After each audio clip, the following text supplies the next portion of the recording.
Добро дојдовте во новата подкаст едиција на подкастот на Plus Info, едицијата Бок и Рок н Рол.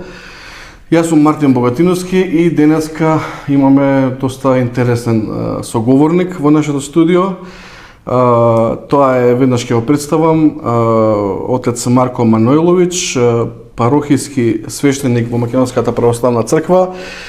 Служи во црквата Свети Јован Крстител во Капиштец. Добре дојдовте, многу ми е кеф што сте тука, искрено. Благодарам за поканата и честито за ваквите теми што се отворате. Мислам дека се многу важни за наше општество. Така, и јас така мислам. Затоа и се трудиме да фатиме некој си колосек. За разлика од претходната емисија во која што не гостуваше отец Иринеј, со кој што разговаравме на повеќе црковни теми интересни за секуларноста во општеството, за црковниот живот, за почита кон мантијата свештеничка. Овој пат одлучив емисијава да тера малце поинаков формат, односно да биде повеќе тематска. Сакам да се фокусираме на една тема, да не шалтаме сега многу од еден крај на друг. Но сепак не можам да го започнам подкастов без да ве представам кој сте и што сте, бидејќи всушност и тоа е една од целите на овој подкаст. Сакам граѓаните, односно верниците да се запознаат едноставно со свештенството во Македонија. Ете, можеби тоа треба да биде на некој друг работа во земјава, ама ете јас се нафатив да го правам тоа на сопствена волја. Да бидам искрен, вие сте за мене многу интересна личност, се познаваме со години, родени сте во Србија, значи сте асли србин. Да. И интересен момент е тоа што долги години носите мантија, сте свештеник, но можам ли да кажем дека немате ни еден стаж во СПЦ? Да, така е. Да. Тука сум свештеник во Македонската православна црква. Мојата сопруга и јас се запознаме на студиите во Белград и прв пат уште кога дојдов во Скопје ми се допадна луѓето, ми се допадна целава атмосфера овдека и така одлучивме сосема природно да живееме овдека. Нашите дечиња се родени тука, имаме многу пријатели и сакаме да ја служиме на црквата. Да.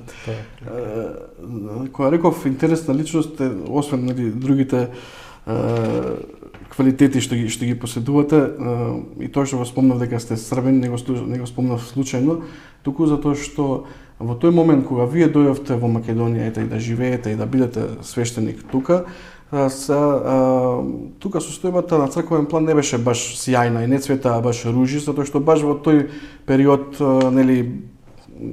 раскол, не беше баш ситуацијата како што треба да биде, но сепак вие и покрај тоа што знаевте дека условите не се идеални, одлучивте да бидете тука. Сте си рекле ли вака себе си, сте се запрашале ли некогаш што ќе беше ако почневте кариера свештеничка во СПЦ, кај ќе бевте сега, што ќе беше од вас сега? Сметам дека било каде да се наоѓа некој свештеник, службата е иста и мислам дека е потребно да го влече срцето некаде, каде треба да оди и каде да служи. Јас најпрви мислев дека таму каде што сум роден, дека таму е Божјата волја, таму да служам. Меѓутоа, кога малку пораснав и кога се отворив како личност, видов дека сметам дека срцето моје ја препознало волјата Божја да дојдам овдека. Мислам дека исти се некои нешта, дали некој ќе служи на Балканот како свештеник, дали ќе служи во Америка или во Африка или било каде. Мислам дека ќе има слични некои потешкоти, но всушност сметам дека не треба ниту да ги гледа на тие кои што се. Ако ги гледа, ќе се удави во тој безизлез, а ако ја бара волјата Божја, односно ако ја бара помошта од Бога, тогаш нема да биде лесно ништо, меѓутоа ќе биде благословено, ќе оди со еден одреден тек и битно е свештеникот да ја сака својата служба, да сака да го сведочи Христос. Тоа мислам. Така што не е важно каде. Не мислам дека, а и не е благодарно да се зборува за тоа ако би бил таму, што би било. Не бев таму или не бев на некое друго место. Така што можеби овдека е најдобро што сум. А така и мислам затоа што се чувствувам многу убаво покрај сите овие луѓе што ги И баш ми е мило што е така. Можете ли да повлечете една паралела, да направиме една споредба помеѓу Србија и Македонија во поглед на црковен живот, во поглед на свештенството, во поглед на верниот народ? Има ли разлики или сепак сме повеќе слични од кога што мислиме дека не сме? Да, сметам дека сме многу слични. И сметам дека секогаш постојат два типа на луѓето кои што на црквата и на свештеникот ќе гледаат како некоја благородна и добра служба, а некој ќе гледа дека тука сме само заради материјалното.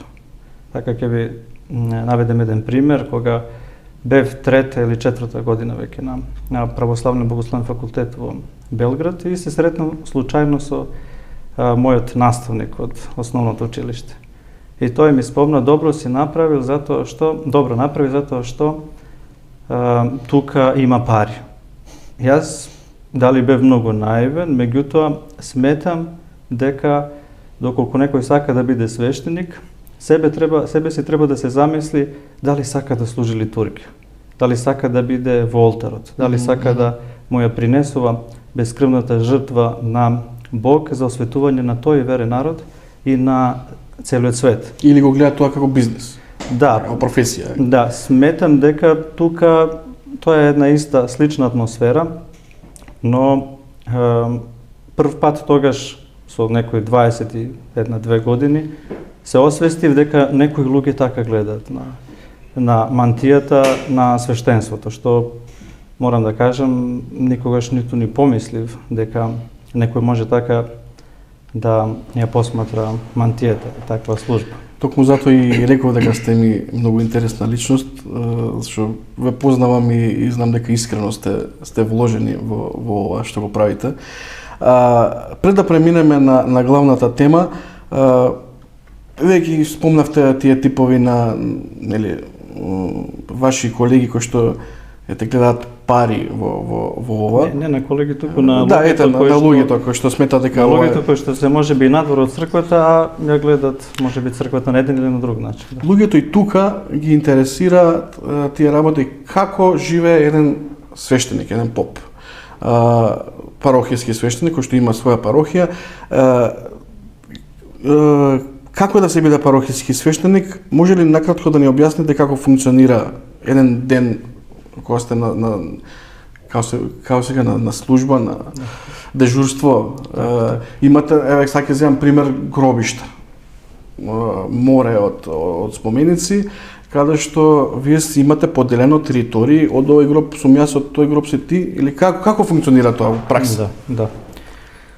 Се знае, се веќе одредено како треба да функционират некои работи и течат добро. Животот, во центар на животот на еден свештеник, како и на секој православен христијанин, треба да биде литургија.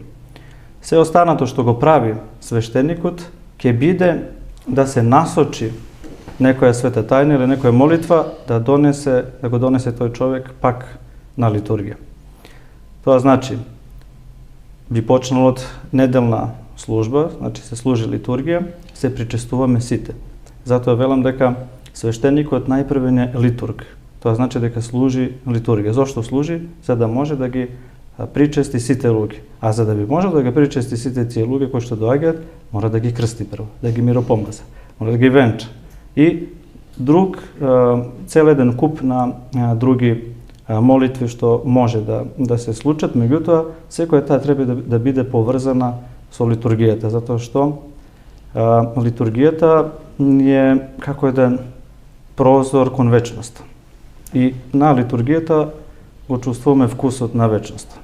Така што тоа е нешто најважното. И во самото Евангелие се вели дека треба двајца или тројца да бидат на едно место и ово да го правиме во споменот на нашиот Господ Исус Христос. Кога да го правиме, тоа е да се причестуваме со телото и крвта Христови, тогаш го сведочиме нашиот Господ. Значи, освен литургија, ние крштеваме. Имаме венчавки, имаме задолжително на парохијата светење на вода, славски колачи, за имендени, потоа, тоа се тие дежурства на гробиштата. Токму таму, на гробиштата, јас доживеав многу така значајни среќавања со сите тие луѓе, затоа што еден свештеник, тоа го слушнав некаде, може да има различни квалитети. Може да биде повеќе образован, може помалку, но она што треба да го карактеризира како свештеник, тоа е да може да се радува со оние луѓе кои што му се поверени, доверени и да тагува со истите тие луѓе, да проба да ги утеши. Меѓутоа, не може тој самиот да ги утеши, туку може да ги посочи луѓето да дојдат на литургија каде што се чувствува радост, мир. И така што се што правам, сметам дека треба луѓето да ги повикувам да доаѓаат на литургија. И тоа токму се случува. Добро, ме интересира соработката помеѓу свештениците. Затоа и го спомнав гробиштата како место, прво тоа ми падна на памет. Како плата имате? Не. Како грците нели имаат или грчките свештеници? Како е тука регулирано? Како заработува еден свештеник во Македонија? Еден свештеник во Македонија заработува токму од сите овие парохиски дејности. Дали ќе има крштевки, венчавки или ќе оди на гробиштата. Дели со црквата? Тоа све зависи како е устроено. Ако е во некое поголемо братство, тоа обично се дели на толку дела колку има свештеници во таа црква. Така што рамноправно се дели и така што значи дека некој месец може да има повеќе слави, па тогаш може би да има малку повеќе материјални средства некој свештеник, а меѓутоа може наредните 2 месеци да биде значи во однос на тој материјален приход многу послаб од некој претходен месец, така што не е константно исто. Добре, кога ќе спомнеме свештеник или поп, кај народов веднаш прва асоциација е џип. Треба многу да се работи за да се заработи за такво нешто такаво богатство, многу крштевки, многу помени или како може свештеник толку да биде богат, да речеме. Општо збориме, нели се? Јас сметам дека и ние живееме. Може ли од таква, само од таа работа, не зборам, може си има бизнис и други човекот, сметам дека живееме и ние свештениците како и секој друг човек во ова општество, тоа значи доколку ми треба автомобил, не можам да си приуштам да купам нов, затоа што не живеем во Германија, затоа што не живеем во некое друго општество каде што можем да имам некоја поголема плата, некои поголеми примања, меѓутоа ќе земам кредит. И на таков начин може да се... Значи, како секој друг човек кој што живее во оваа земја, така и ние живееме. Сакаме да купиме стан, ќе подигнеме кредит за да можеме да го купиме и го враќаме 20-30 години, како и за една кола 10 години или не знам колку, така што... Тоа, дај Боже да е така во поголемиот дел од случаите. Добро, тоа сакав на таа тема да зборнеме. Сега сакам да преминеме на главното нешто поради кое што ве повикав. Ве повикав токму вас да разговараме на оваа тема, затоа што знам дека сте многу посветени на оваа работа, многу вложувате, многу се трудите, имате и книга напишано за сопруга, заедно со вашата сопруга, за веронауката во училиштето како предмет, нели, за учење за децата. Прво, да расчистиме, веронаука, тоа е подучување на верата, нели? Можете ли да ми кажете така прво што ви доаѓа да го испукате кога ќе ве праша некој што е тоа веронаука? Да. Зашто, која е целта на веронауката? Онака, најопшто. Да.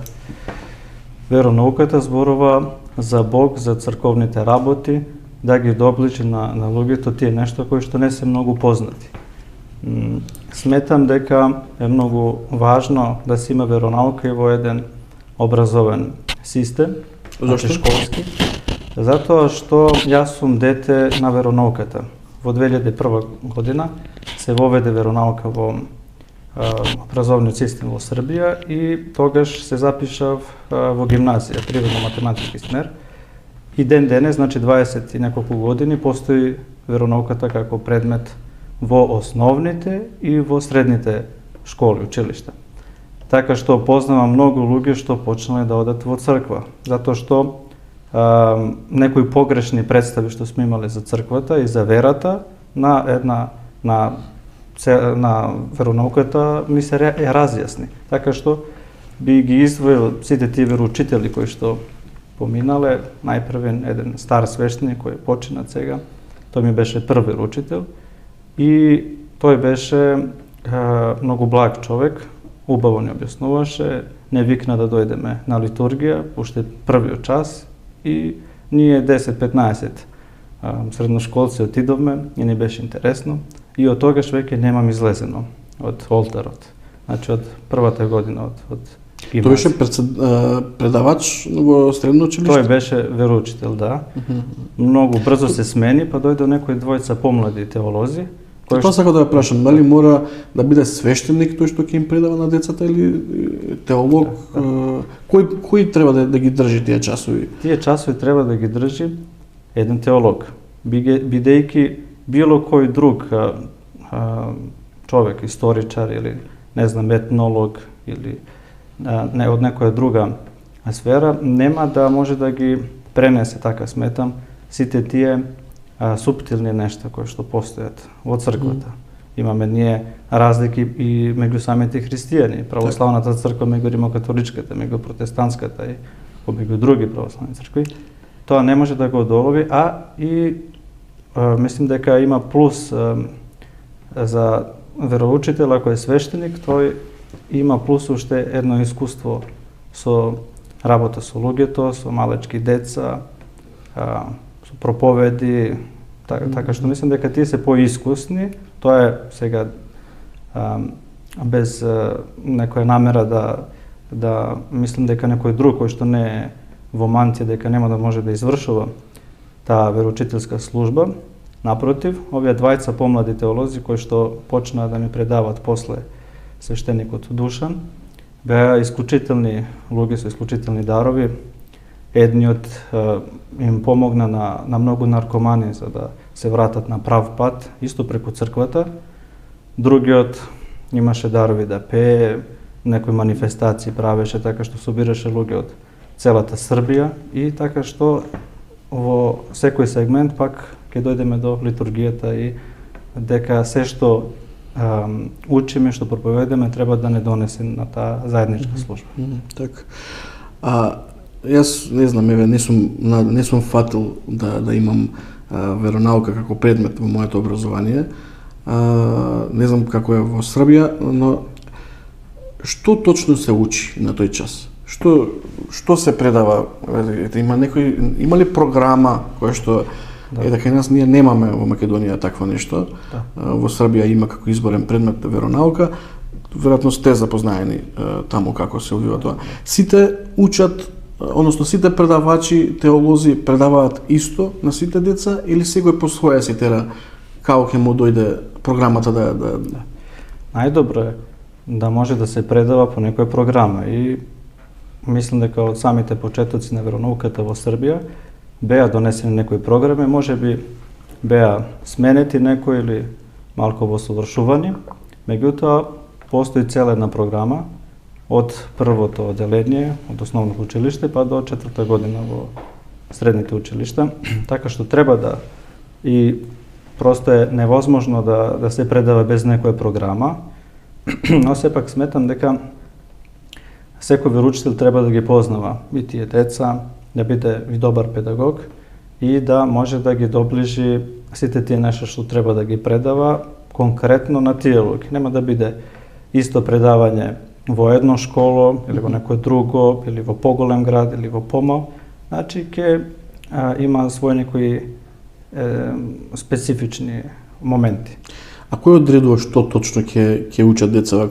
Креаторот на таа програма е црквата или е образованиево, министерството или кои да ги пишуваат тие учебници? Или па взаемна е соработка? Взаемна, мора да постои соработка, мислам дека така е најдобро, така е случај во Србија, но конкретно една програма што се напиша беше напишана од еден владика кој што е доктор по теологија и сметам дека е многу добро напишана и дека ги изнесе сите суштински важни некои работи кои што треба да ги знае секој христијанин.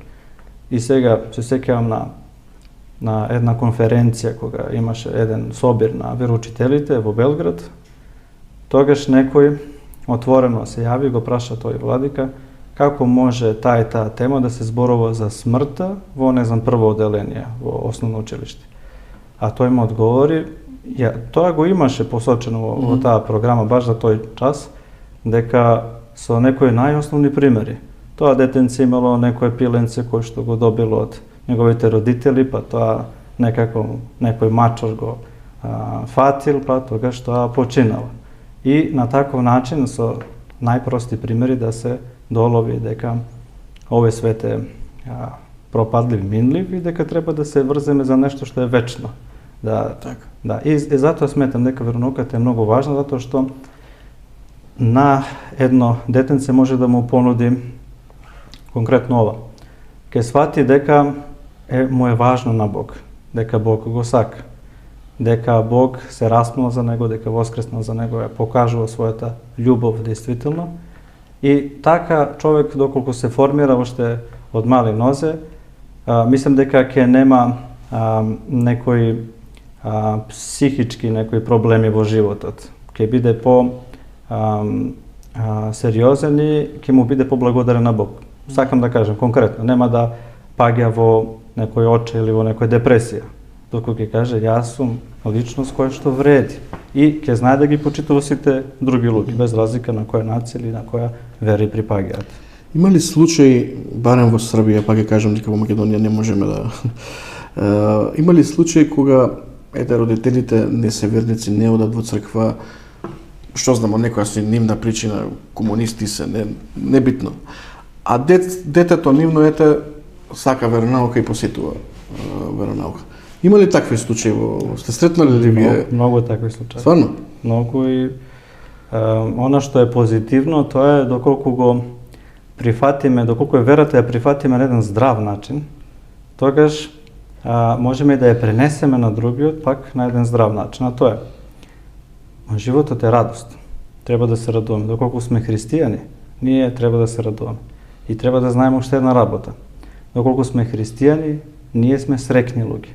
Го празнуваме пред една недела сретението Господово. Зборот среќа доаѓа токму од таму. Сретение Господово. Сме се сретнале со Бог. И затоа секој оној кој што се воспитува на веронауката може да каже јас секогаш сум со Господ и се среќавам секоја недела со Господ. И тој никогаш не ме остава. И тој ме милува, и тој ме пази и затоа можам да бидем и тажен, но не несреќен. Тагата ќе помине после некое време, иако е нешто тешко. Меѓутоа никогаш не сум несреќен. Тоа е важно затоа што пак можеме да тргнуваме однова и однова доколку нешто во животот не е како што треба. Но и да ја пренесеме на другиот човек.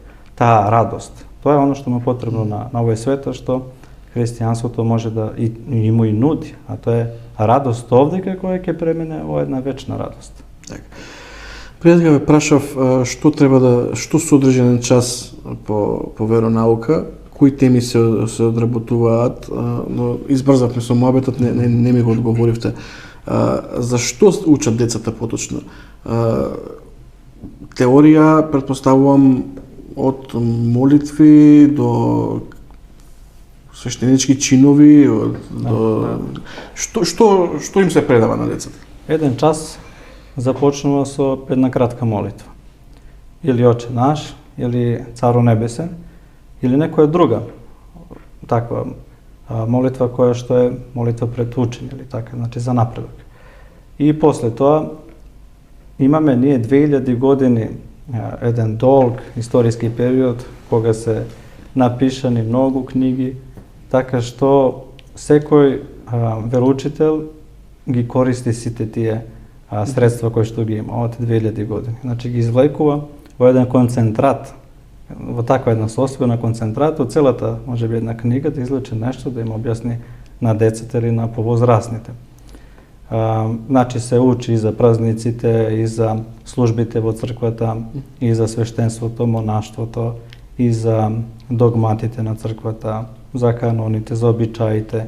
За се, дури сметам дека треба да има 5 или 10 минути обавезно празен еден простор на секој час, за да може односно вероучител да праша, дали сакате плюс нешто вие да прашате. Така што јас кога имав пракса, може би една недела или нешто подолго, оставав 5-10 минути и тогаш се слушаа секакви најразлични прашања кои што може би не се ниту многу поврзани со верата и треба на сите тие да се одговори. Така. Пак ќе спомнам дека во Македонија тоа го немаме веронаука во образованието. Сега јас малку истражував кога се подготвував за овој разговор со вас и баш не беше тешко да се забележи дека всушност во цела Европа во скоро сите земји членки на Европската унија има веронаука во образовниот систем. Освен во Франција и овде во Македонија. Има и во регионот, има и во Србија, и во Босна, и во Хрватска, северот на Косово има каде што живеат Срби, се учи веронаука. Ете ги спомнав европските земји, Германија, Австрија, Италија, Шпанија, за скандинавските земји да не зборам, имаат веронаука. Што е проблемот? Ние да речеме дека се стримиме кон Европска унија да секуларна земја, али а земјите членки на ЕУ имаат веронаука. Зошто ние немаме такво нешто? Каде е проблемот? Да.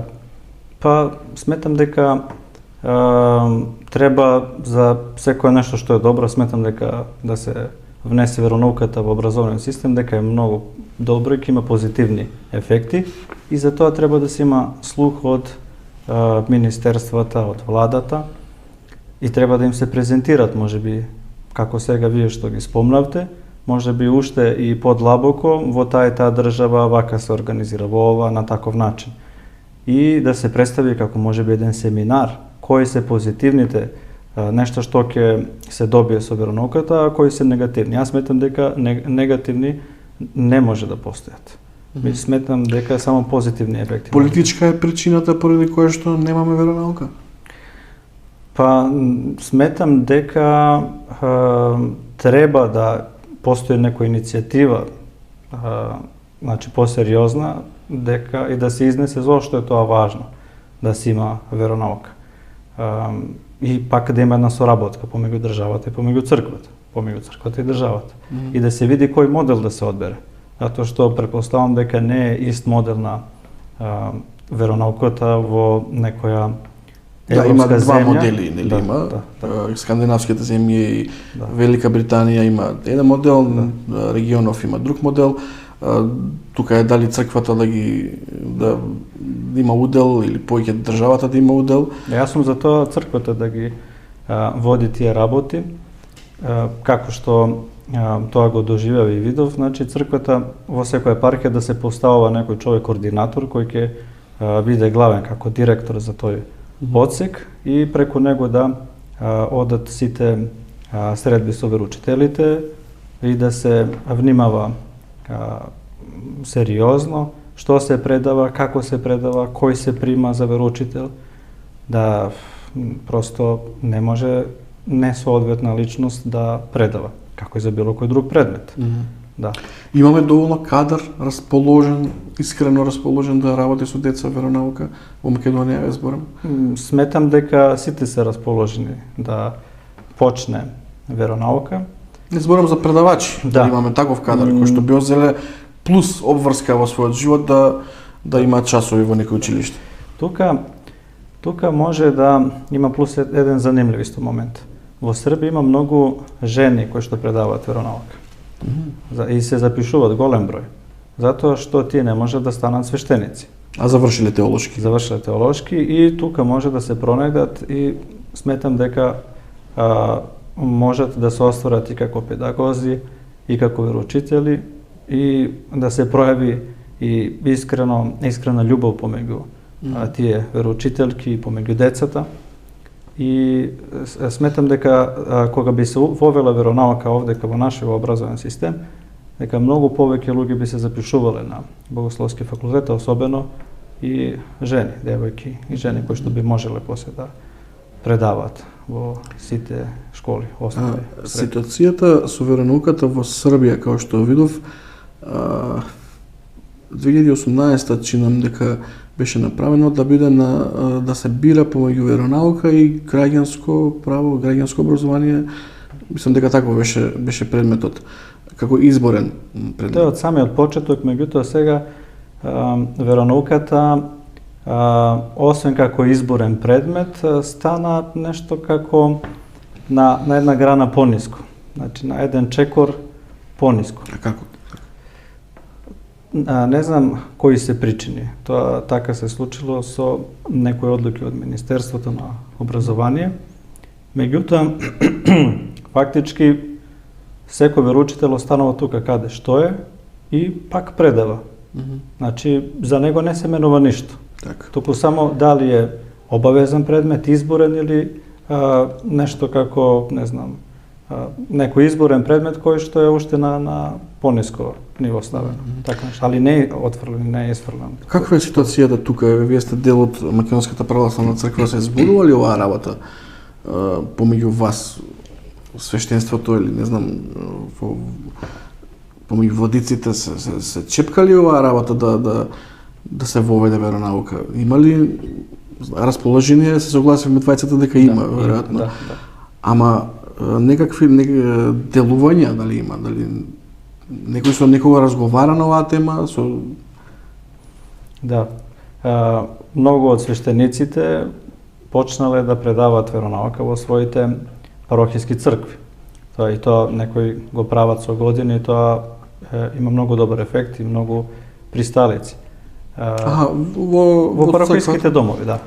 Так. После работното време, да речеме во 18 часот или така нешто, сат и пол, и тоа трае со години. И има многу позитивни нешта што се излезни од тоа. Сите свештеници верувам дека би помогнале и се отворени за тоа. До каде со целиот тој процес не сум запознат, но мене ми е многу драго и битно е дека постои една отвореност и сите сваќаат дека ова гранка ќе и допринесе многу на црквата. Така. Ако се воведе предмет веронаука, макар и не вонреден, како се вика, изборен предмет, сепак тој би бил на ниво би се учило теорија повеќе отколку пракса. Да. Но мене ме интересира што мислите вие, можно ли е да појде до таму работата да се воведе и пракса на тие часови по веронаука. Например, сега, не знам, ова оделение, ученици од 5 оделение, 6 оделение, денес ќе одат на литургија заедно со нивниот наставник во црква. Да, тоа го имам видено во Србија и тоа ми е еден нормален след, дека сешко од училиште сите? Да, од училиште ќе излезат можеби или на 15 минути до најблискиот храм, да се објасни кои се делови од храмот, да се запознаат сите со свештеникот или на некоја служба, а после, како да кажам, за викенд многу од тие деца доаѓаат на литургија затоа што им се допаднало тоа. Да. Така што мора да има и практичниот дел. Така да го подржи теорискиот дел. Дали веронауката е во судар со предметот биологија, ќе речам, или со теоријата на еволуција? Ете, вака ќе формулирам прашањето, можат ли децата да бидат доведени во една ситуација, денеска наутро да имаат веронаука од 8 до 9 и да учат за тоа како настанал светот, како Бог го создал светот, нели, за 7 дена, а после вториот час од 10 до 11 да им биде предметот биологија и да учат за Дарвин и за како настанал човекот од мајмун. Кој ќе им објасни на тие деца што е што? Или не може да се мешат сепак тие две работи? Сметам дека тоа не е природно направена таа некој непријателство помеѓу науката и веронауката. Заради тоа што да тргнеме од некои основни работи. Науката за својот фокус го има овој свет, ги има природните закони, природните сили и тоа го изучува со своите методи. Значи, оно што објективно може да го види, што објективно може да го измери, да го докаже. Самата теорија на еволуцијата се вели дека е теорија, но пак, сепак се учи. Што се однесува до веронауката нема за целта да ги објаснува физичките својства, хемиските некои реакции, биолошките процеси кои настанувале и кои ќе настанат, туку го имаат Бог како креатор, како створител на овој свет. И тука веронауката кажува дека Бог го создал светот. Меѓутоа не објаснува сосема на каков начин. Туку го слави тоа. Добро, првиот ден тоа, вториот ден тоа, третиот ден тоа. Да. Тоа ако почне да се истражува, ќе се види дека има многу допирни точки. Дека има многу. До 1929 година званично владеело мислење дека светот нема почеток, нема ни крај. Во 1929 физичарите, астрономите веќе јасно вовеле дека постои некој почеток. Затоа што гледа дека Вселената се шири и тогаш го обрнале процесот. Ако се шири постојано, значи во некој момент Вселената била во една точка, во еден атом. И тогаш настанува таа теорија за Big Bang, како, значи, што е многу слично со и што се случувало во периодите, кои што биле после настанокот на светот. А тоа значи дека овие 6 дена за кои што настанува светот, за кои што се вели во Библијата, ти се алегориски кажани.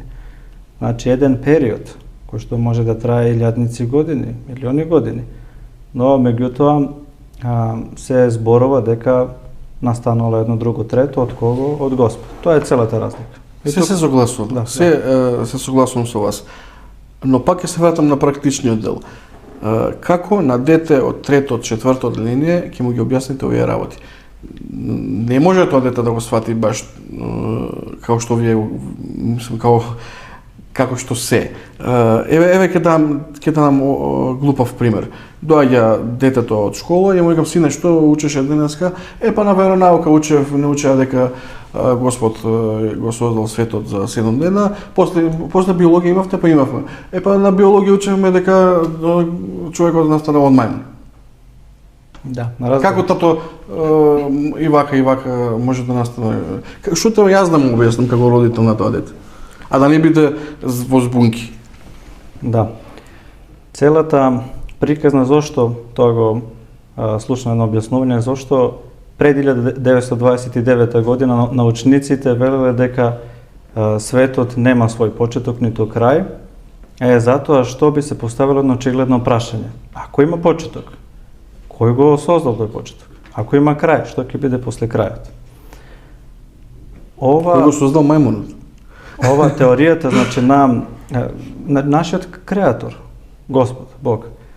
И сега Библијата не испитува точно на каков начин тоа се случува. Не ги објаснува хемиските реакции, биолошките и така натаму. Но сепак може секој да малку да види различни предавања и за Дарвиновата теорија, дека не постои ниту еден доказ дека од еден вид на некој постоење се преминува на некој друг вид. Постои само некои изменни карактеристики во сферата на еден вид, на животните, инсектите. Така што тоа се предава како нека вистина, всушност е теорија, како што стои. Тоа е теорија. И имало многу теории пред, има можеби и теории и после ова теорија, сепак е теорија. Треба да ја знаеме од чисто некој информативен карактер, но не треба да има некоја забуна кај децата, заради тоа што не ги сметаме, не ги целиме истите работи, значи на веронауката и на биологијата.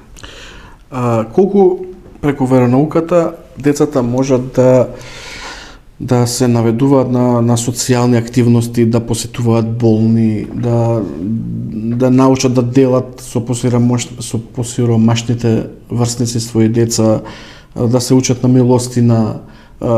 Колку може од тој час на веронаука, едно дете да се промени себе си. Ете, имало некое палаво, имаме примери лоши, ете и во Србија со Рибникар, каде што детево направи масакар, нели?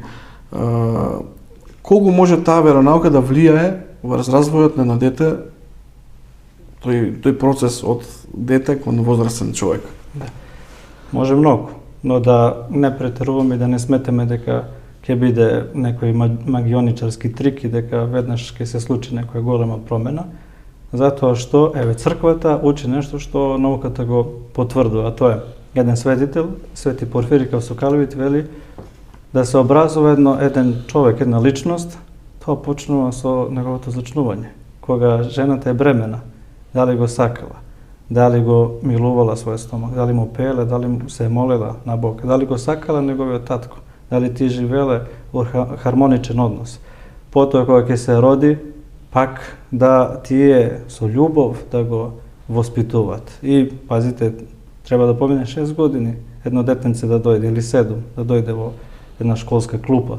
Така што, доколку родителите не се потрудат да ги сакаат своите дечиња и да им ги пренесат сите некои добри нешта, не да ги спрема дека светот е лош, светот е суров, туку тие години да им се посветат да ги милуваат и да им покажуваат дека се волени од нив, дека се сакани од своите родители, тогаш веќе има една одлична основа.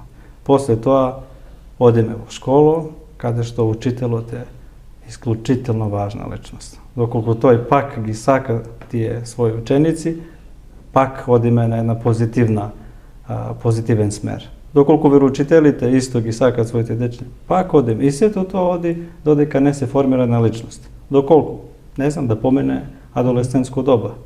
Тогаш ќе ги видиме сите тие нешта за кои што сме се трудили сите заедно. Доколку родителите првите 6 години не ги сакаат своите дечни, ништо не може да направи. Или релативно малку може да направи некој подоцна. Значи сите сме поврзани едни со други. Сите. И бабите, и дедовците, и комшиите. И секој мора да се потруди да биде човек, да биде човек. Да помогне. Да помогне. Тоа е образовен систем. Не е само во школскиот систем, да кажеме, тамо треба. Сите ни учествуваме да се воспитува, да се нахрани. Тоа значи црковно-словенскиот збор. Воспитување да ги нахраниме. Со што ќе ги нахраниме нашите деца? Имаме цел куп работи со кои можеме да ги нахраниме, да ги презаситиме, да ги отруеме. Треба многу да бидеме внимателни кон тоа. Да. Добре, збориме од пријаска, зашто вие сте православен свештеник и нормално беше, природно беше да зборуваме само за веронауката како предмет и од аспект на православие. Што се случува со другите вери? Еве не знам, во Србија имаат и... Да, секоја поголема верска заедница, доколку има свој кадар и постои можност да предава еден вероучител кој што... Значи нивни си доаѓа... Да, од некоја друга христијанска заедница, не мора да биде православен, католик, реформатор или не знам, од било која друга, или значи муслиманската вера е јудеистичка вера, сакам да кажем, од сите тие поголеми вери имаат свој вероучители, свој кадар кој што ги застапува нивните потреби. Значи јас како православно се ставам во улога на дете сега, како православно дете, родено во православно семејство, доколку би имало предмет веронаука во училиштата и доколку би одбрал да посетувам веронаука, тогаш би учел само за православието и би ми предавал исклучиво само свештеник православен или теолог. Не би учил за исламот? Ние сме оспособени, ние теолозите, да зборуваме и за другите вери, затоа што имаме повеќе... Дали во програмата и тоа внесено, запознавање со другите вери? Не ми е познато до толку, затоа што сметам дека најдобро тоа ќе го направи некој кој има студирано баш за таа вера. Ние православните најдобро можеме да зборуваме за православната вера. Можеме енциклопедиски да кажеме нешто и за другите вери, што секој вероучител тоа го знае. Меѓутоа, нешто подлабоко Не би можеле да се ослониме на тоа, како што ниту некој од другата вера да представува нашата вера. Добро, децата се сепак љубопитни, ќе поставуваат прашања што е разликата помеѓу оваа и оваа вера, во што веруваат тие, во што тие се некои основни прашања, веројатно. Основните прашања сите ќе бидат покриени, без разлика. Да. Така што сметам, тука ќе дојде тој практичниот дел. За подлабоко ќе мора некој практичен дел. Да се отиде во некој храм, значи да се види, да се праша, да се осети, да се доживе, и тоа би бил некој втор дел. Сега, има и една друга страна која што не се согласува баш со ова да има веронаука во училиштата. Истражував малку, гледав некои емисии и особено така вниманието ми го привлече на дебата во Србија се одвиваше помеѓу еден свештеник и еден српски новинар. Ги заборавив имињата, знам дека новинарот Милан, чинам дека се викаше. Нели свештеникот беше за да има веронаука во училиштата, новинарот беше против. Сега ќе цитирам ставот на новинарот кој што е против веронаука, вика: предметот веронаука многу лошо влијае врз децата, бидејќи црквата преку тој предмет им ги наметнува своите ретроградни и лоши ставови и со тоа ги уназадува. Наместо да научат да ценат различности, децата на училиште учат да бидат националисти и заостанати. Што би му одговориле вие на овој новинар, доколку вас вие сте биле во ситуација да Сметам дека не е добро информиран. Кој е тој кој што ќе го учи некое детенце да не ги почитува сите други луѓе. Тоа ќе се отвори свеска и дечињата дека секој е важен. Секоја друга личност е важна. И ќе знае дека и тој е важен. Тоа значи дека нема да имам комплекс ако некој има нешто или се однесува лошо код мене, нема да има тој комплекс. Но нема ниту да го навредува оној другиот. Сметам дека првата точка веднаш отпаѓа. Значи не може да учи нешто лошо. Да го учи нешто лошо, тоа би требало пак да оди да се вратиме еден чекор назад од своето семејство. Значи, доколку родителите сакаат да оди некој детенце на веронаука, тоа ќе биде природен тек на работите. Така што нема тоа, сметам дека нема да биде нешто неприродно. Национализам не е нешто што е лошо, ако не премине во шовинизам. Што е лошо некој да сака тамо каде што е роден. Но тоа сепак треба да ги научи децата дека и мојот народ ништо не е поважно од било кој друг народ, а не е ништо ни полошо. Тука сме сите еднакви, сите сме равни. На часот по веронаука